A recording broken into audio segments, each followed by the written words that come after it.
Hello guys, animal സ്റ്റോറീസിന്റെ പുതിയൊരു വീഡിയോയിലേക്ക് എല്ലാവർക്കും സ്വാഗതം. ഈ വീഡിയോയിൽ നമ്മൾ വൺ പീസിന്റെ ചാപ്റ്റർ ആയിട്ടുള്ള 1166 മലയാളം എക്സ്പ്ലനേഷൻ ആണ് ചെയ്യാൻ പോകുന്നത്. എക്സ്പ്ലനേഷന് മുമ്പായിട്ട് നമുക്ക് കഴിഞ്ഞ വീഡിയോയ്ക്ക് സൂപ്പർ താങ്ക്സ് ചെയ്തവരെ ഒന്ന് പരിചയപ്പെടാം. അൽതാഫ് മുഹമ്മദ് 6186 എന്ന് പറയുന്ന നമ്മുടെ ഒരു സബ്സ്ക്രൈബർ 40 രൂപ സൂപ്പർ താങ്ക്സ് ചെയ്തിട്ടുണ്ടായിരുന്നു. ഗോഡ് വാലി ഇൻസിഡന്റ് ഒരു സിംഗിൾ എപ്പിസോഡ് ആക്കി സെറ്റ് ചെയ്യാവോന്നും പുള്ളി ചോദിച്ചിട്ടുണ്ടായിരുന്നു. ഇതാ ബ്രോ, ഗോഡ് വാലി ഇൻസിഡന്റിലെ മെയിൻ സംഭവങ്ങളെല്ലാം കോർത്തിണക്കി 1.5 മണിക്കൂറിന്റെ ഒരു വീഡിയോ തന്നെ ചെയ്തിട്ടുണ്ട്. എല്ലാവരും കാണുക. പിന്നെ ബ്രോ, ഈ സപ്പോർട്ടിനൊരു വലിയ നന്ദി. അനു MTZ2715 എന്ന് പറയുന്ന നമ്മുടെ ഒരു സബ്സ്ക്രൈബർ 40 രൂപ സൂപ്പർ താങ്ക്സ് ചെയ്തിട്ടുണ്ട്. നെക്സ്റ്റ് വീഡിയോയിൽ ഉൾപ്പെടുത്താനായിട്ട് ബ്രോയുടെ പേരൊക്കെ പ്രത്യേകം പറഞ്ഞിട്ടുണ്ട്. അനുർവിൻ എന്നാണ് പേര്. വെറൈറ്റി പേരാണല്ലോ. സോ അനുർവിൻ ബ്രോ, ഒരു വലിയ നന്ദി ഫോർ ദിസ് സപ്പോർട്ട്. പിന്നെ നമ്മുടെ എല്ലാ വൺ പീസ് വീഡിയോയ്ക്കും കട്ട സപ്പോർട്ട് തരുന്ന നമ്മുടെ സബ്സ്ക്രൈബർ ഫുൾ ബോയ് 10 കഴിഞ്ഞ വീഡിയോയ്ക്ക് 40 രൂപ സൂപ്പർ താങ്ക്സ് ചെയ്തിട്ടുണ്ട്. എല്ലാ വീഡിയോയ്ക്കും ഇങ്ങനെ വലിയൊരു സപ്പോർട്ട് തരുന്നതിന് ഒരു വലിയ നന്ദിയുണ്ട് ബ്രോ. പിന്നെ നമ്മുടെ എല്ലാ വീഡിയോസിനും സ്ഥിരമായിട്ട് വന്ന് കുറെ കമന്റ് ചെയ്തും ലൈക്ക് ചെയ്തും ഷെയർ ചെയ്തും ഹൈപ്പ് ചെയ്തും ഒക്കെ ഇങ്ങനെ കട്ടയ്ക്ക് കൂടെ നിൽക്കുന്ന ഒരുപാട് സബ്സ്ക്രൈബേഴ്സ് ഉണ്ട്. നിങ്ങൾ ഈ തരുന്ന സപ്പോർട്ടിന് ഒരു വലിയ നന്ദിയുണ്ട്. ഇതില്ലാതെ നമുക്ക് ഒരിക്കലും വീഡിയോ ചെയ്ത് മുന്നോട്ട് പോകാൻ കഴിയില്ല. സോ തുടർന്നും നിങ്ങളുടെ എല്ലാവരുടെയും ഈ സപ്പോർട്ട് ഉണ്ടാകണം. പിന്നെ നമ്മളുടെ ചാനൽ നിങ്ങൾ ഇതുവരെ സബ്സ്ക്രൈബ് ചെയ്തിട്ടില്ലെങ്കിൽ ഇപ്പൊ തന്നെ മറക്കാതെ ഒന്ന് സബ്സ്ക്രൈബ് ചെയ്യുക. 5K സബ്സ്ക്രൈബേഴ്സിലേക്ക് നിങ്ങൾ വിചാരിച്ചാൽ നമുക്ക് വളരെ പെട്ടെന്ന് എത്താനായിട്ട് പറ്റും. അപ്പോൾ ഇനി ഒട്ടും തന്നെ സമയം കളയാതെ നേരെ നമുക്ക് നമ്മുടെ ചാപ്റ്ററിലേക്ക് പോകാം. ഈ ചാപ്റ്ററിൽ നമുക്കൊരു കളർ സ്പ്രെഡ് ഉണ്ട്.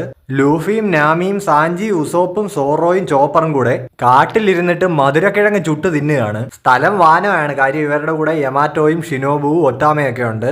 കൂടെ തന്നെ കുറച്ച് നിഞ്ച കുറുക്കന്മാരെയും പിന്നെ ടാനോക്കിയൊക്കെ കാണാം. ടാനോക്കി എന്ന് പറയുമ്പോൾ നമ്മുടെ ചോപ്പറിനെ എല്ലാവരും ടാനോക്കി എന്ന് പറയുന്ന ആ ജീവിയായിട്ട് തെറ്റിദ്ധരിക്കാറുണ്ടല്ലോ. അതായത് റാക്കൂൺ ഡോഗ്. പിന്നെ ഈ ജംബ് മാഗസിൻ കവറിൽ നമുക്ക് റോക്സിന്റെ ഒഫീഷ്യൽ കളേർഡ് പിക്ചർ കിട്ടിയിട്ടുണ്ട്. വെള്ളയും നീലയും പാറ്റേണിലാണ് മുടിയുടെ കളറ്. ഇപ്പൊ ഈ കളർ നീലയായത് കാരണം ആ ബഗ്ഗി അജണ്ട വീണ്ടും പൊങ്ങി വന്നിട്ടുണ്ട്. ശരിയാടാ, റോക്സ് ബഗ്ഗിയുടെ അച്ഛൻ തന്നെയാ. ഇനി ചാപ്റ്റർ നോക്കിയാൽ അങ്ങനെ ഫൈനലി ആ വലിയ യുദ്ധം അവസാനിച്ചിരിക്കുകയാണ്. റോക്സും റോജറും ഗാർപ്പും ഇങ്ങനെ 3 സൈഡിലായിട്ട് തളർന്നു കിടക്കുന്നു. ഇപ്പോ റോക്സിന്റെ ആ ചിറകും ദംഷ്ട്രകളും ഒക്കെ പോയി പുള്ളി പഴയ പടിയായിട്ടുണ്ട്. റോക്സ് ഇപ്പൊ വല്ലാണ്ട് ഇങ്ങനെ ചുമക്കുന്നുണ്ട്. പുള്ളി ഇങ്ങനെ ചിന്തിക്കുന്നു, എന്റെ ദേഹത്തുണ്ടായിരുന്ന ആ ശാപം അത് പോയോ? ജീവൻ വിട്ടുകളയാൻ പാടില്ല. ഈ ഐലൻഡ് തകർന്നു വീണുകൊണ്ടിരിക്കുക. എത്രയും വേഗം ഇവിടുന്ന് രക്ഷപ്പെടണം. ഇങ്ങനെയൊക്കെ റോക്സ് ചിന്തിച്ചിരിക്കുമ്പോഴാണ് പുള്ളി കാണുന്നത് 3 ഗോഡ് നൈറ്റ്സ് നടന്നു വരുന്നുണ്ട്. ഗാർലിങ്ങും മാഫിയും സോമേഴ്സും ആണ്. ഇവരെ കണ്ടതോടുകൂടി റോക്സിന് മനസ്സിലായി പുള്ളിക്ക് ഇനി ഇവിടുന്ന് രക്ഷപ്പെടാൻ കഴിയില്ല. എല്ലാം അവസാനിച്ചു. പുള്ളിക്കാരൻ ഇപ്പൊ റോജറിനോടും ഗാർപ്പിനോടും പറയുന്നുണ്ട്, ഇവിടുന്ന് ഓടി രക്ഷപ്പെട്. നിങ്ങൾ ഇവിടെ കിടന്ന് ചാകാൻ പാടില്ല. ഇതെന്റെ മാത്രം വിധിയാണ്. ഇപ്പൊ ആ നാണം കെട്ട ഗാർലിംഗ് ആണെങ്കിൽ ഇങ്ങനെ വീണ് കിടക്കുന്ന റോക്സിന് മേലെ വാള് കുത്തി ഇറക്കാൻ പോവാണ്. സോ മരിക്കുന്നതിന് മുമ്പ് അവസാനമായിട്ട് റോക്സ് റോജറിനോടും ഗാർപ്പിനോടും ഒരു താങ്ക്സ് പറയുകയാണ്. എന്തിനാണെന്ന് വെച്ച് കഴിഞ്ഞാൽ അക്രമാസക്തനായിട്ട് പൊക്കോണ്ടിരുന്ന പുള്ളിയെ ഇവിടെ തടഞ്ഞു നിർത്തിയതിന്. ഇനി നമ്മളെ നേരെ കാണിക്കുന്നത് റെയിലിയും ഗബാനും കൂടെ റോജറിനെയും ഗാർപ്പിനെയും എടുത്തിട്ടോണ്ട് ഓടുകയാണ്. ഗാർപ്പാണെങ്കിൽ ഇപ്പൊ ചോദിക്കുന്നുണ്ട് റോക്സ് എവിടെയെന്ന്. ഗബാൻ ചോദിക്കുന്നുണ്ട്, ഈ അവസ്ഥയിൽ നിങ്ങൾക്ക് നിങ്ങളുടെ ശത്രുവിന്റെ കാര്യത്തിൽ ഇത്രയും കരുതലോ? അതിപ്പോ നിങ്ങളും എന്റെ ശത്രുക്കളാണല്ലോ എന്ന് ഇപ്പൊ ഗാർപ്പ് പറയുന്നുണ്ട്. റോജറും ഇപ്പൊ ചോദിക്കുന്നുണ്ട്, റെയ്ലി റോക്സിന് എന്താ പറ്റിയെന്ന്. റോക്സിനെ കൊന്നു. ഈ നടന്ന വലിയ യുദ്ധത്തിന്റെ അവസാനം ഗോഡ് വാലി ചിതറി പൊടിഞ്ഞ് കടലിലേക്ക് താഴുകയാണ്. ഇത് കണ്ടിട്ട് പെട്ടെന്നാകട്ടെ എന്നും പറഞ്ഞ് മറീൻസ് ഒക്കെ വിളിച്ചു കൂവുന്നുണ്ട്. പൈറേറ്റ്സിനെ ഒരു കാരണവശാലും ഇവിടുന്ന് രക്ഷപ്പെടാൻ അനുവദിക്കരുത്. ദേ റോജറിന്റെ ഷിപ്പ് പോകാൻ തുടങ്ങുന്നു. അതിന് നേരെ ഫയർ ചെയ്യേ എന്നൊക്കെ പറഞ്ഞ് മറീൻസ് ആകെ ബഹളം. ഇനി നറേറ്ററുടെ ഒരു വോയിസ് ഓവർ ആണ്. അതായത് ഒരു സ്റ്റേജിന് കർട്ടൻ വീഴുന്നത് പോലെ ഗോഡ് വാലി ഇടിഞ്ഞ് നാമാവിശേഷമായി കനത്ത പുകപടലങ്ങളിൽ മൂടി കടലിലേക്ക് മുങ്ങിത്താണു. നിങ്ങളിപ്പോൾ ഈ കണ്ടു തീർത്തതാണ് അധികമാരും അറിയാതെ പോയ ഗോഡ് വാലി ഇൻസിഡന്റിന്റെ ഒരു ചുരുക്ക രൂപം. കുറച്ചു നേരത്തെ നിശബ്ദതയ്ക്കൊടുവിൽ ആകാശത്തെ കീറിമുറിച്ച് ഇടിമിന്നലിന്റെ ഒരു വലിയ പ്രവാഹം തന്നെ ഉണ്ടായി. അവിടെ നിന്ന് ഇനി മുന്നോട്ട് പുതിയ കുറെ കഥകളുടെ തുടക്കമാണ്. റോജർ പൈറേറ്റ്സ് ആണെങ്കിൽ ഇപ്പോൾ മറീൻസിനെയൊക്കെ വെട്ടിച്ച് അവിടുന്ന് കടക്കുന്നത് കാണാം. അതിനോടൊപ്പം തന്നെ ഈ നറേറ്ററുടെ വോയിസ് ഓവറുള്ള സമയത്ത് ബാക്കിയുള്ള ക്യാരക്ടേഴ്സിന്റെയും കൂടെ ഇപ്പോഴത്തെ സ്റ്റാറ്റസ് നമ്മളെ കാണിക്കുന്നുണ്ടായിരുന്നു. ഗാർപ്പും റോജറും ഒക്കെ ആ പരിക്കുകളെല്ലാം വെച്ച് കെട്ടി റെസ്റ്റ് എടുക്കുകയാണ്.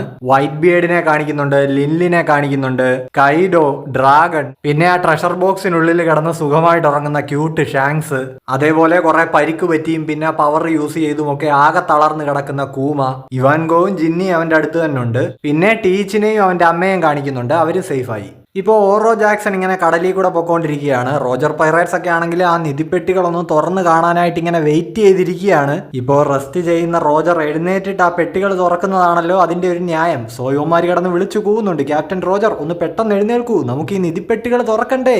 ഇപ്പോ നിങ്ങളെ ഇത്രയും സമയം ടെൻഷൻ എടുപ്പിച്ചതിന് സോറി ഗൈസ് എന്ന് പറഞ്ഞുകൊണ്ട് റോജർ ക്യാബിൻ തുറന്നുകൊണ്ട് വരുന്നുണ്ട്. ഓ ഗ്ലോറിയോസ അങ്ങനെ ഇവരുടെ ഷിപ്പിൽ കയറി പറ്റി കേട്ടോ, ആ സൈഡിൽ ഇങ്ങനെ നിൽക്കുന്നത് കാണാം. റോജർ പൈറേറ്റ്സ് ആണെങ്കിലും ഇപ്പൊ റോജറിനെ കണ്ടിട്ട് പറയുന്നുണ്ട്, ഓ ഭാഗ്യം നിങ്ങൾ എഴുന്നേറ്റല്ലോ, ദേ ഇങ്ങോട്ട് വന്നേ, നമുക്കിനി പെട്ടെന്ന് ഈ പെട്ടികൾ അങ്ങ് തുറക്കാം. എടാ പണ്ടാരക്കാലന്മാരെ, നീയൊക്കെ ശരിക്കും എന്റെ അവസ്ഥ ആലോചിച്ച് ടെൻഷൻ അടിച്ചിരിക്കുമായിരുന്നോ അതോ ഈ പെട്ടി തുറക്കാനായിട്ട് വെയിറ്റ് ചെയ്തിരിക്കുമായിരുന്നോ എന്ന് ചോദിച്ച് റോജർ ഇപ്പൊ അലറി വിളിക്കുന്നുണ്ട്. ഇപ്പോൾ ഡൊറിങ്കോ ആണെങ്കിൽ റോജറിനോട് വിളിച്ച് പറയുന്നുണ്ട്, ഷാക്കി സേഫ് ആണ്, നമ്മൾ ദേ അവിടുന്ന് കുറെ ട്രഷേഴ്സും അടിച്ചു മാറ്റിക്കൊണ്ട് വന്നിട്ടുണ്ട്. ഷാക്കി ഇപ്പോൾ റെയിലിയുടെ ദേഹത്തേക്ക് ചാരി ഇങ്ങനെ നിൽക്കുന്നത് കാണാം. ഈ നിധി എല്ലാം കൂടെ കണ്ടിട്ട് റോജർ ഇപ്പൊ പറയുന്നുണ്ട്, ഇതിപ്പോ ഒരു മലങ്കോൾ അടിച്ചിട്ടുണ്ടല്ലോ. ഇപ്പോ പെട്ടെന്ന് എവിടുന്നോ എന്തോ ഒരു ശബ്ദം കേട്ടിട്ട് റോജർ ഇങ്ങനെ ശ്രദ്ധിക്കുന്നുണ്ട്. ദേ ഈ പെട്ടിയുടെ ഉള്ളിൽ നിന്നാ ശബ്ദം വരുന്നേ, അകത്തെന്തോ ഉണ്ടെന്ന് ഇപ്പൊ ഡൊറിങ്കോ പറയുന്നു. സൂക്ഷിച്ച് തുറക്കണേന്ന് ഇപ്പൊ ആരോ പറയുന്നുണ്ട്. ഇപ്പൊ റോജറാണ് പെട്ടി തുറക്കാനായിട്ട് പോകുന്നത്. പെട്ടി തുറന്ന് എല്ലാവരും കൂടെ അകത്തേക്ക് നോക്കുമ്പോ ചിരിച്ചു കളിച്ചുകൊണ്ട് അകത്ത് ഷാങ്സ് ഇങ്ങനെ കിടക്കുകയാണ്. ഒരു കുഞ്ഞോ എന്ന് ചോദിച്ച് ഇവരെല്ലാരും ഞെട്ടുന്നുണ്ട്. പിറ്റേന്നത്തെ പത്രത്തിലെ തലക്കെട്ട് കുപ്രസിദ്ധമായ റോക്സ് പൈറേറ്റ് ക്രൂ പിരിഞ്ഞു പോയിരിക്കുന്നു എന്നായിരുന്നു. ശരിക്കും അവിടെ നടന്ന കാര്യങ്ങൾ ഒരിക്കലും പുറത്തു വിടില്ലല്ലോ. ഹീറോ ആയിട്ടുള്ള ഗാർപ്പിനെ കുറിച്ചായിരുന്നു ന്യൂസിൽ ഹൈലൈറ്റ് ചെയ്ത് കൊടുത്തിരുന്നത്. പത്രം വായിക്കുന്ന ഓരോ ആൾക്കാരുടെ റിയാക്ഷൻസ് നമ്മളെ കാണിക്കുന്നുണ്ട്. ഒരാൾ ചോദിക്കുന്നുണ്ട്, റോക്സ് പൈറേറ്റ്സിനെ തോപ്പിച്ചെന്നോ, റോക്സ് ചത്തേ എന്ന് പറഞ്ഞുകൊണ്ട് ഇപ്പൊ ഒരുത്തൻ ഇങ്ങനെ അലറി വിളിക്കുന്നുണ്ട്. വിചാരിച്ച പോലെ തന്നെ അപ്പൊ വൈസ് അഡ്മിറൽ ഗാർപ്പാണ് ഏറ്റവും ശക്തൻ, ഗാർപ്പ് ഒരു ഹീറോ തന്നെ എന്നൊക്കെ ഇങ്ങനെ ആൾക്കാർ കൂടി എന്ന് പറയുന്നത് നമുക്കിപ്പോ കാണാം. ഗ്രാൻഡ് ലൈനിലെ മറീൻ ഹെഡ്ക്വാർട്ടേഴ്സ് ആണ് ഇനി കാണിക്കുന്നത്. ഇതെന്ത് കോപ്പാണ് ഈ പത്രത്തിൽ എഴുതി വെച്ചിരിക്കുന്നതെന്ന് ചോദിച്ച് ഗാർപ്പ് ഇപ്പൊ അലർന്നത് കേൾക്കാം. മോർഗൻ ആ തന്തയ്ക്ക് പറക്കാത്ത നാറിയെ ഇങ്ങോട്ട് വിളിച്ചോണ്ട് പോവാന്ന് പറഞ്ഞുകൊണ്ട് ഗാർപ്പ് ഇപ്പൊ പത്രം വലിച്ചു കീറി അവിടെ കിടന്ന് അലറി വിളിക്കുന്നുണ്ട്. അങ്ങോട്ടേക്ക് ഇപ്പോ സെങ്കോക്കു കയറി വരുന്നുണ്ട്. പുള്ളി പറയുന്നുണ്ട്, ഗാർപ്പെ നീ ഒന്ന് നിർത്ത്, വേൾഡ് ഗവൺമെന്റ് കാശിറക്കി ഈ നടന്ന കാര്യങ്ങളെല്ലാം കവർ ചെയ്തു വെക്കും, ഇതൊന്നും നമുക്കറിയാത്ത കാര്യമല്ലല്ലോ. പുള്ളിക്കാരൻ വീണ്ടും പറയുന്നുണ്ട്, ഈ വേൾഡ് ഗവൺമെന്റും പിന്നെ മറീൻസ് എന്നൊക്കെ പറയുന്നത് നമുക്ക് ചിന്തിക്കാൻ പോലും പറ്റാത്ത അത്രയും വലിയ ഓർഗനൈസേഷൻസ് ആണ്. എത്ര രാജ്യങ്ങൾ ഗവൺമെന്റുമായിട്ട് അഫിലിയേറ്റഡ് ആണ്. സോ ഇവർക്ക് മാൻ പവർ ഇഷ്ടം പോലെ ഉണ്ട്. അതുകൊണ്ട് തന്നെ ഇവർ ചെയ്യുന്ന സീക്രട്ട് ഓപ്പറേഷൻസ്, കവറപ്സ് ഇതൊന്നും നമുക്ക് ട്രാക്ക് ചെയ്യാനായിട്ട് പറ്റില്ല. മേലുദ്യോഗസ്ഥർ എന്തെങ്കിലും ചെറ്റത്തരം കാണിക്കുന്നത് എന്റെ ശ്രദ്ധയിൽപ്പെട്ടാൽ പോലും എനിക്ക് അതിന് നേരെ കണ്ണടയ്ക്കാനേ കഴിയൂ. ഇത് കേട്ട് കലി കയറിയ ഗാർപ്പാണെങ്കിൽ സെങ്കോക്കുവിനെ പിടിച്ച് അടിക്കുന്നുണ്ട്. അതിന്റെ കൂടെ പുള്ളി ഇപ്പൊ പറയുന്നുണ്ട്, നിന്റെ ഈ ഒരൊറ്റ കുണമാണ് എനിക്ക് പിടിക്കാത്തത്. എടാ സെങ്കോക്കു പന്ന നാറി, പ്രമോഷൻ കിട്ടാൻ വേണ്ടി ഇങ്ങനെ പോയി കുനിഞ്ഞു നിൽക്കാൻ നാണമില്ലടാ നിനക്ക്. ഇപ്പോ സെങ്കോക്കുവും തിരിച്ചു കൊടുക്കുന്നുണ്ട്. പുള്ളി പറയുന്നുണ്ട്, ഒന്ന് നിർത്തടാ, ഈ നടക്കുന്നതിനെയൊക്കെ ചോദ്യം ചെയ്യാൻ പോകുക എന്ന് പറയുന്നത് വലിയൊരു മലയുടെ ചോട്ടി നിന്ന് കുരയ്ക്കുന്നത് പോലെയുള്ളൂ, ഒന്നും എവിടെ എത്താൻ പോകുന്നില്ല. ഇപ്പൊ ഇങ്ങനെ ഒന്നും രണ്ടും പറഞ്ഞ് ഇവര് ഫൈറ്റ് ചെയ്യുന്ന കണ്ടിട്ട് അടുത്ത് നിൽക്കുന്ന ഒരു മറീൻ ഇങ്ങനെ പറയുന്നുണ്ട്, ഒന്ന് നിർത്തുമെന്ന്. ഗാർപ്പാണെങ്കിൽ ഇപ്പൊ പറയുന്നുണ്ട്, ഈ ചെറ്റത്തരത്തിനൊക്കെ കൂട്ടുനിന്ന് നീയും എന്നെങ്കിലും ഒരു ദുഷിച്ചവനാവുകയാണെങ്കിൽ നിന്നെ ഞാൻ എന്റെ ഈ കൈ കൊണ്ട് കൊന്നു കളയും, ഓർത്തോ. സെങ്കോക്കു ഇപ്പൊ പറയുന്നുണ്ട്, കണ്ടോ ഈ ഒരൊറ്റ കാര്യത്തിലാടാ നിന്നെ പോലെ ഒരു ബെസ്റ്റ് ഫ്രണ്ടിനെ കിട്ടിയതിൽ എനിക്ക് ഏറ്റവും സന്തോഷം. എന്നിട്ട് പുള്ളി ഗാർപ്പിനോട് ചോദിക്കുന്നുണ്ട്, നീ നേവിയിൽ നിന്ന് ക്വിറ്റ് ചെയ്യില്ലല്ലോ അല്ലേ എന്ന്. ഗാർപ്പാണെങ്കിൽ ഇപ്പൊ പറയുന്നുണ്ട്, ക്വിറ്റ് ചെയ്യാനോ, ഒന്ന് പോടാ പൊട്ടാ, നീ കുറച്ചു മുൻപേ പറഞ്ഞില്ലേ ഒരു വലിയ മലയുടെ ചുവട്ടിൽ നിന്ന് കുരയ്ക്കുന്ന കാര്യം. ആ മലയുടെ ചുവട്ടിൽ ഞാൻ സംരക്ഷിക്കേണ്ട ഒരുപാട് പേര് എന്നെ വിശ്വസിച്ച് നിൽപ്പുണ്ട്. ഇനി നമ്മളെ കാണിക്കുന്നത് എൽബാഫ് ആണ്. ലോക്കി അവിടെ നിന്ന് അലറി വിളിച്ച് കരയുകയാണ്. ഇപ്പോൾ ഈ കരയുന്ന ലോക്കിയുടെ അടുത്ത് അവന്റെ അണ്ടർവേൾഡിലെ കൂട്ടുകാരായിട്ടുള്ള മൃഗങ്ങളൊക്കെ ഇങ്ങനെ നിപ്പുണ്ട്. ഇപ്പോൾ റോക്സുമായിട്ടുള്ള ഒരു ഫ്ലാഷ് ബാക്ക് ലോക്കി ഇങ്ങനെ ഓർക്കുന്നുണ്ട്. റോക്സ് ആണെങ്കിൽ ലോക്കിയോട് പറയുന്നുണ്ട്, ആഹാ നീ വീണ്ടും വന്നോ, എടാ ചെറുക്ക, ഞാൻ നിന്നെ എന്റെ ക്രൂവിൽ ചേർക്കാൻ പോകുന്നില്ല കേട്ടല്ലോ, ഇനി എന്നെ കൊണ്ട് വീണ്ടും ഇത് പറയിപ്പിക്കരുത്, ഓർഡറാ. ലോക്കി ആണെങ്കിൽ ഇപ്പൊ ഇത് കേട്ടിട്ട് റോക്സിന്റെ മുന്നിൽ കിടന്ന് ഏങ്ങലടിച്ച് കരയുകയാണ്. റോക്സ് ആണെങ്കിൽ ഇപ്പൊ പറയുന്നുണ്ട്, ചേട്ടാ ഇതിപ്പോ വലിയ നാശമായല്ലോ, ഞാൻ ഇങ്ങോട്ടേക്ക് ആരെ കാണാനാണോ വരുന്നത് അവൻ എന്നെ മൈൻഡ് ചെയ്യുന്നില്ല. ഇതുപോലെ കണ്ട മൂക്കളെ ഒലിപ്പിച്ച് നടക്കുന്ന പിള്ളേരൊക്കെ ആണെങ്കിൽ ഒന്ന് വാലേ തൂങ്ങുന്നു. ലോക്കി ആണെങ്കിൽ ഇപ്പൊ പറയുന്നുണ്ട്, റോക്സ് നിക്കയെ പോലെയാണെന്നാ എനിക്ക് തോന്നുന്നതെന്ന്. റോക്സ് ഇപ്പൊ ചോദിക്കുന്നുണ്ട്, നിക്കയോ അതെന്തോന്നാ? നിക്ക എന്ന് പറഞ്ഞ വാരിയർ ഓഫ് ലിബറേഷൻ. പുള്ളി എപ്പോഴും ചിരിക്കും, ചിരിച്ചുകൊണ്ട് പുള്ളി ഈ ലോകം മുഴുവൻ നശിപ്പിക്കും. റോക്സ് ഇപ്പൊ പറയുന്നുണ്ട്, നശിപ്പിക്കാനോ, എടാ എനിക്ക് ഈ ലോകത്തിന്റെ രാജാവാകാനാ ആഗ്രഹം. പിന്നെ ഈ ലോകം നശിപ്പിക്കാൻ തക്ക റേഞ്ചിന് ആർക്കെങ്കിലും പവർ ഉണ്ടെങ്കിൽ അത് നിന്റെ അച്ഛൻ ഹരാൾഡിനായിരിക്കും ഉള്ളത്. ഇത് കേട്ടിട്ട് ഇപ്പോ ലോക്കി അമ്പരക്കുന്നുണ്ട്. റോക്സ് ഇപ്പൊ ലോക്കിക്ക് അത് എക്സ്പ്ലെയിൻ ചെയ്ത് കൊടുക്കുന്നുണ്ട്. പുള്ളി പറയുന്നു, ലോക്കി എന്ത് നശിപ്പിച്ച് നാമാവിശേഷമാക്കാൻ തക്ക ശക്തിയുള്ള ഗലേല ജയൻസ് എന്നറിയപ്പെടുന്ന ആളുകൾ ഈ ലോകത്തിന്റെ ഏതോ ഒരു കോണില് ഇപ്പോഴും ഇപ്പോഴും ഉറങ്ങിക്കിടക്കുന്നുണ്ട്. അവരെ ഉണർത്തി വീണ്ടും ഈ ലോകത്തിലേക്ക് കൊണ്ടുവരാൻ കഴിവുള്ള ഒരേ ഒരാളേ ഉള്ളൂ, അത് നിന്റെ അച്ഛനാണ്. എന്നെ കൊണ്ട് ഈ ലോകത്തിലെ സകല നാറികളെ ഒരുമിച്ച് കൂട്ടാൻ കഴിയും. അതിന്റെ കൂടെ ഞാനും നിന്റെ അച്ഛനും കൂടി ഒരുമിച്ച് നിന്നാൽ പിന്നെ ഈ ഭൂമിയിൽ ഒന്നിനും ഞങ്ങളെ തടുക്കാൻ കഴിയില്ല. ഇപ്പോ ഇതെല്ലാം കേട്ട് എക്സൈറ്റഡ് ആയ ലോക്കി ചോദിക്കുന്നുണ്ട്, ഓ അത് കിടിലമാണല്ലോ, പിന്നെ എന്താ അച്ഛൻ റോക്സിന്റെ ഒപ്പം ഒരുമിച്ച് നിൽക്കാത്തത്? റോക്സ് ഇപ്പൊ പറയുന്നുണ്ട്, സ്നേഹം, ദയ, കരുണ അങ്ങനെയുള്ള ഇമോഷൻസ് ഒക്കെ അവനെ അധികം തടയുന്നുണ്ടായിരിക്കാം. പക്ഷെ എന്റെ ഈ ഡീൽ അവൻ എത്ര തവണ റിജക്ട് ചെയ്താലും ഇനിയും ഞാൻ ഇവിടെ വരും. 100 200 എത്ര തവണ എടുത്താലും ഞാൻ ഇനിയും അവനെ കാണാൻ വന്നുകൊണ്ടിരിക്കും. ആ ഫ്ലാഷ് ബാക്ക് ഇപ്പൊ ഇവിടെ അവസാനിക്കുകയാണ്. ലോക്കിയുടെ കയ്യിൽ ന്യൂസ് പേപ്പർ ഇരിപ്പുണ്ട്. അതില് റോക്സ് മരിച്ചു എന്നുള്ള വാർത്ത കണ്ടിട്ടാണ് ലോക്കി അണ്ടർവേൾഡിൽ നിന്നിട്ട് കരഞ്ഞുകൊണ്ടിരുന്നത്. അവനിപ്പോ വീണ്ടും ഉറക്ക കരയുന്നുണ്ട്.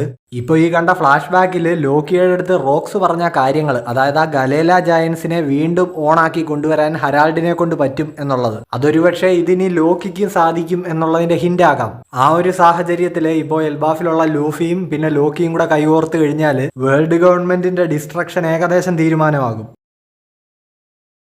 ഇപ്പോൾ ചാപ്റ്ററിലേക്ക് വരികയാണെങ്കിൽ നമ്മളെ ഏതോ ഒരു ഐലൻഡാണ് കാണിക്കുന്നത്. അവിടെ ഒരു അടിപിടി, ഒരു കയ്യേറ്റ ശ്രമം നടന്നു എന്ന് അവിടെയുള്ള ആൾക്കാർ പറയുന്നത് കേൾക്കാം. അത് ചെയ്തിരിക്കുന്നത് മറ്റാരുമല്ല, എൽബാഫിന്റെ രാജാവായിട്ടുള്ള ഹരാൾഡാണ്. പുള്ളിക്കാരൻ ആ ഐലൻഡിലുള്ള ആരെയല്ല കൈവച്ചിരിക്കുന്നത്, ഒരു ജയന്റ് കൊള്ളക്കാരനെയാണ് ഹരാൾഡ് അടിച്ചത്. അതും വളരെ ക്രൂരമായ രീതിയിലാണ് ആ ജയന്റിനെ ഹരാൾഡ് അടിച്ചിരിക്കുന്നതെന്ന് പറയുന്നു. ഹരാൾഡ് ആണെങ്കിൽ ഈ ജയന്റിന്റെ അടുത്ത് ഇപ്പൊ കലിപ്പിൽ ചോദിക്കുന്നുണ്ട്, നിനക്കൊന്നും ഇപ്പോഴും പറഞ്ഞ കാര്യങ്ങൾ തലേ കയറിയിട്ടില്ലല്ലടാ. ആ ജയന്റ് ഇപ്പൊ അവിടെ ഇങ്ങനെ കിടന്നുകൊണ്ട് പറയുന്നുണ്ട്, മാപ്പ്, ചെയ്തതിനെല്ലാം മാപ്പ്, എനിക്കെല്ലാം മനസ്സിലായി. ഇനി ഞാൻ ഒരിക്കലും മനുഷ്യരുടെ അടുത്തു നിന്നൊന്നും മോഷ്ടിക്കില്ല. ഇല്ല, എത്ര പറഞ്ഞാലും നിനക്കൊന്നും ബോധം വെക്കാൻ പോകുന്നില്ല എന്ന് പറഞ്ഞുകൊണ്ട് ഹരാൾഡ് ഇപ്പൊ വീണ്ടും അവനെ ഇടിക്കാൻ തുടങ്ങുകയാണ്. അവിടെ കൂടി നിന്ന ആ ഐലൻഡിലെ മനുഷ്യരെല്ലാം ഇപ്പൊ ചെതറി ഓടുന്നുണ്ട്. നിന്നെ പോലെയുള്ള നാറുകൾ ഈ വലിയ ശരീരവും വെച്ച് പണ്ട് കാലം മുതൽക്കേ പാവം മനുഷ്യരെ കൊള്ളയടിച്ചു ഉപദ്രവിച്ചു അവരിൽ ഭയം ഉണ്ടാക്കി. അത് കാരണമാ ഇപ്പോഴും ഇവർക്ക് നമ്മളെ വിശ്വാസം ഇല്ലാത്തത്. ഇവരിപ്പോഴും നമ്മളെ ഇവരിൽ ഒരാളായിട്ട് കാണാൻ മടിക്കുന്നത് അതുകൊണ്ടാടാന്ന് പറഞ്ഞുകൊണ്ട് ഇപ്പൊ ഹരാൾഡ് ഇവനെ ഇടിച്ച് നോക്കുകയാണ്. ഇപ്പൊ ഒരു ജയന്റ് സോൾജിയർ വന്നിട്ട് ഹരാൾഡിനോട് പറയുന്നുണ്ട്, അങ്ങുന്നേ അവന്റെ ബോധം പോയി എന്ന്. ഹരാൾഡ് ആണെങ്കിൽ ഇപ്പോൾ ഇത്രയും വയലന്റ് ആയതിന് വേറൊരു കാരണവും കൂടെ ഉണ്ട്. ഗോഡ് വാലിയിലേക്ക് പോകുന്നതിന് മുമ്പ് റോക്സ് ഹരാൾഡിന്റെ ഹെൽപ്പ് ചോദിച്ചിരുന്നല്ലോ. എൽബാഫിനെ ഒരു അഫിലിയേറ്റഡ് രാജ്യമാക്കേണ്ടത് ഹരാൾഡിന്റെ ആവശ്യമായതുകൊണ്ട് തന്നെ വേൾഡ് ഗവൺമെന്റിനെ പുള്ളിക്ക് പിണക്കാൻ പറ്റില്ല. സോ അത് കാരണം റോക്സിനെ പുള്ളിക്ക് സഹായിക്കാൻ കഴിഞ്ഞില്ല. അപ്പോൾ എന്റെ ബെസ്റ്റ് ഫ്രണ്ടിനെ ഞാൻ അവന്റെ അത്യാവശ്യ ഘട്ടത്തിൽ സഹായിച്ചില്ല, ഞാൻ അവനെ ചാകാൻ വിട്ടു എന്നൊക്കെ പറഞ്ഞ് ഹരാൾഡ് വിഷമിച്ചിരിക്കുകയാണ്. സോ ഇപ്പൊ ഹരാൾഡ് അവിടെ ഇരുന്ന് അലറിക്കൊണ്ട് പറയുന്നുണ്ട്, ഇനിയൊരു തിരിച്ചുപോക്കില്ല, ജയൻസിന്റെ ഒരു തരത്തിലുള്ള ദുഷ്ടത്തരങ്ങളും ഇനി ഞാൻ വെച്ചു പൊറപ്പിക്കില്ല. ഈ ജയന്റ് കൊള്ളക്കാരെ എല്ലാം പുള്ളി അങ്ങനെ ഇടിച്ച് അൺകോൺഷ്യസ് ആക്കി ഇട്ടിരിക്കുകയാണ്. ആ ഐലൻഡിലെ ജനങ്ങളൊക്കെ ആണെങ്കിൽ ഇങ്ങനെ ഞെട്ടി നിൽക്കുന്നു. ഈ സംഭവത്തെ കുറിച്ച് പത്രത്തിൽ വന്ന വാർത്ത ജയന്റുകളുടെ രാജാവിന്റെ ഭ്രാന്തൻ പ്രവൃത്തി എന്നായിരുന്നു. മറീൻ ഹെഡ്ക്വാർട്ടേഴ്സിന്റെ ബേസ്മെന്റിലുള്ള ജയിലാണ് ഇപ്പൊ നമ്മളെ കാണിക്കുന്നത്. ഡ്രാഗൺ അവിടെ ഇപ്പോ സെല്ലിൽ കിടപ്പുണ്ട്, ഗാർപ്പ് ആണെങ്കിൽ പുറത്തുണ്ട്. ഡ്രാഗൺ ഇപ്പൊ പറയുന്നുണ്ട്, അച്ഛാ ഞാൻ ഈ നേവിയിൽ നിന്ന് ക്വിറ്റ് ചെയ്യാൻ പോവാ. ശരി ആയിക്കോട്ടെ എന്ന് ഇപ്പൊ ഗാർപ്പും പറയുന്നു. എനിക്കിപ്പോ നിങ്ങളോട് വെറുപ്പ് മാത്രമേ ഉള്ളൂ എന്നും ഡ്രാഗൺ ഗാർപ്പിനോട് പറയുന്നുണ്ട്. അതിനും ശരി എന്ന് പറഞ്ഞിട്ട് ഗാർപ്പ് ഇപ്പോ ഈ സെല്ലിന്റെ താക്കോല് ഡ്രാഗൺ എറിഞ്ഞു കൊടുക്കുന്നുണ്ട്. ഇനി നമ്മളെ എൽബാഫിലുള്ള ഐഡയുടെ ആ ബാറാണ് കാണിക്കുന്നത്. ഹരാൾഡ് ആണെങ്കിൽ എങ്ങോട്ടേക്കോ പോകാൻ തയ്യാറെടുക്കുകയാണ്. ഹരാൾഡ് ഇപ്പോൾ ഐഡയോടും ജാറുളിനോടും ഒക്കെ പറയുന്നുണ്ട്, ഞാൻ എൻ്റെ ലുക്കും ഇമേജും ഒന്നും ഇനിയും കാര്യമാക്കുന്നില്ല, ഞാനൊരു തീരുമാനം എടുത്തു കഴിഞ്ഞു.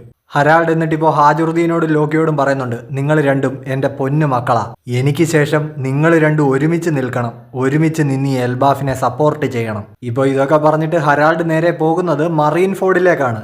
എൽബാഫ് റോയൽ ആർമിയുടെ ഷിപ്പാണ് ഈ വരുന്നതെന്ന് ഇപ്പോൾ മറീൻസ് വിളിച്ചു പറയുന്നുണ്ട്. അവരാണെങ്കിൽ ഇപ്പോൾ ഹരാൾഡിനോട് പറയുന്നുണ്ട്, ക്ഷമിക്കണം കിങ് ഹരാൾഡ്, ഷിപ്പിൽ നിന്ന് ഇങ്ങോട്ടേക്ക് ഇറങ്ങാൻ നിങ്ങളെ അനുവദിക്കരുതെന്നാണ് മുകളിൽ നിന്നുള്ള ഉത്തരവ്. ഹരാൾഡ് ഇപ്പോൾ അങ്ങോട്ട് കയറി നിന്നിട്ട് പറയുന്നുണ്ട്, മറീൻസിലെ മേലുദ്യോഗസ്ഥരും ഈ വേൾഡ് ഗവൺമെന്റും എനിക്ക് പറയാനുള്ളത് എന്താണെന്നൊന്ന് കേൾക്കണം. എന്നിട്ട് പുള്ളി ഇപ്പൊ തലയിലെ ആ 2 കൊമ്പും കൈ വെച്ചിങ്ങ് ഒടിച്ചെടുക്കുകയാണ്. തലേന്നാണെങ്കിൽ ഇപ്പൊ ഇങ്ങനെ ചോരയൊക്കെ വരുന്നുണ്ട്. ഇപ്പൊ ഈ സീൻ കണ്ടിട്ട് മറീൻസ് ഒക്കെ ഇങ്ങനെ വാ പൊളിച്ച് നിൽക്കുകയാണ്. എന്നിട്ടിപ്പോ അവിടെ ഇങ്ങനെ മുട്ടുകുത്തി ഇരുന്നിട്ട് ഹരാൾഡ് പറയുന്നുണ്ട്, ചെയ്തു പോയ തെറ്റുകൾക്ക് എത്ര വർഷം എടുത്തിട്ട് വേണമെങ്കിലും പ്രായച്ചിത്തം ചെയ്യാൻ ഞാൻ തയ്യാറാണ്. ഇതുവരെ ജയൻസ് ചെയ്തിട്ടുള്ള എല്ലാ തെറ്റുകൾക്കും ഞാൻ നിങ്ങളോട് മാപ്പ് ചോദിക്കുന്നു. ഇനി അങ്ങോട്ട് എൽബാഫിലെ കുട്ടികളൊന്നും ആരെയും ഉപദ്രവിക്കാതെ മുന്നോട്ട് ജീവിക്കണമെന്നാണ് എൻ്റെ ആഗ്രഹം. അവര് മനുഷ്യരോടൊപ്പം ഒരുമിച്ച് സമാധാനത്തിൽ ജീവിക്കുന്നത് കാണാൻ ഞാൻ ആഗ്രഹിക്കുന്നു. സമാധാനം മാത്രമാണ് ഞാൻ ആഗ്രഹിക്കുന്നതെന്ന് എനിക്ക് നിങ്ങളെ തെളിയിക്കണം. ഞങ്ങൾ ഇന്നേ വരെ ചെയ്ത എല്ലാ പാപങ്ങൾക്കും പ്രായച്ചിത്തം ചെയ്യാൻ എനിക്ക് നിങ്ങളൊരവസരം തരണം. അതിനായിട്ട് ഇനി നിങ്ങളുടെ ഒരു അടിമയാകാൻ പോലും ഞാൻ തയ്യാറാണ്. ഇപ്പോ ഹരാൾഡ് ഈ പറയുന്നതെല്ലാം കേട്ട് ഇങ്ങനെ കണ്ണു തുറച്ചു നിൽക്കുന്ന ഇമൂനെ കാണിച്ചാണ് നമ്മുടെ ഈ ചാപ്റ്റർ അവസാനിക്കുന്നത്. ഹരാൾഡിന്റെ ഈ പാത വെളിച്ചം കാണുമോ എന്നൊരു എഡിറ്റേഴ്സ് നോട്ട് സപ്പോർട്ടും ഉണ്ട്. പിന്നെ ഒരു സന്തോഷ വാർത്തയുണ്ട്, അടുത്ത ആഴ്ച ബ്രേക്ക് ഇല്ല. അപ്പോൾ നിങ്ങൾക്ക് എല്ലാവർക്കും എൻ്റെ എക്സ്പ്ലനേഷൻ ഇഷ്ടപ്പെട്ടു എന്ന് കരുതുന്നു. ഇഷ്ടപ്പെട്ട ഉറപ്പായിട്ട് ലൈക്ക്, ഷെയർ, കമന്റ്, ഹൈപ്പ് ഒക്കെ ചെയ്ത് നല്ലൊരു സപ്പോർട്ട് തരിക. പിന്നെ നമ്മുടെ ചാനൽ നിങ്ങൾ ഇതുവരെ സബ്സ്ക്രൈബ് ചെയ്തിട്ടില്ലെങ്കിൽ ഇപ്പൊ തന്നെ മറക്കാതെ ഒന്ന് സബ്സ്ക്രൈബ് ചെയ്ത് വെച്ചു. സോ അപ്പോൾ നെക്സ്റ്റ് ചാപ്റ്ററിന്റെ എക്സ്പ്ലനേഷനുമായിട്ട് അടുത്ത ആഴ്ച കാണുന്നവരേക്കും ബൈ ബൈ.